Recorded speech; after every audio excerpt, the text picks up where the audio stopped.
बच्चों, अब हम लोग दो चर वाले रैखिक समीकरण युग्म को हल करना सीखेंगे।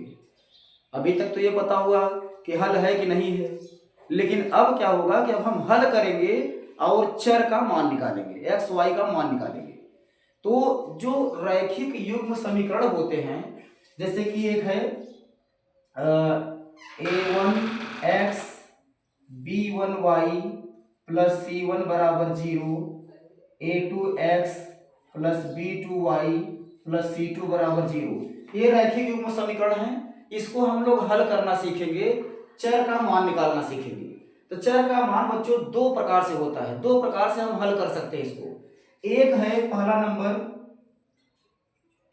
प्रतिस्थापन विधि। प्रतिस्थापन विधि से मान निकाला जाता है, समीकरणों को हल किया जाता है। और दूसरा है बच्चों विलोपन विधि।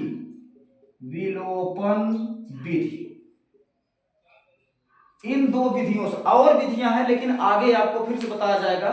लेकिन यहां पर क्या है कि प्रतिस्थापन विधि और विलोपन विधि, दो विधियों से इन समीकरणों को हल किया जाता है, जिसमें से हम आपको पहले प्रतिस्थापन बताएंगे और उसके बाद आपको हम विलोपन बताएंगे। तो पहले हम प्रतिस्थापन विधि के बारे में समझ लेते हैं, कैसे इससे हम कैसे हल करेंगे। इन सब तरीका को हम एक सवाल के माध्यम से आप लोगों को समझाएंगे।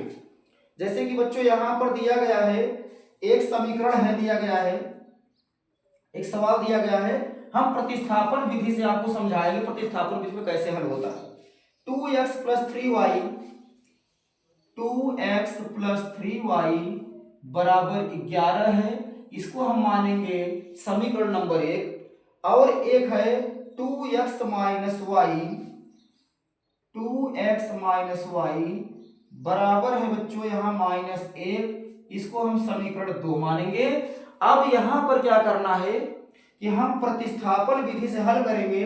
तो प्रतिस्थापन विधि का से कैसे अमल करेंगे, देखिए प्रतिस्थापन का मतलब होता है यहां दो चर है x और y है, तो किसी एक के स्थान पर दूसरे का वैल्यू रख देना। अर्थात इसका मतलब ये हुआ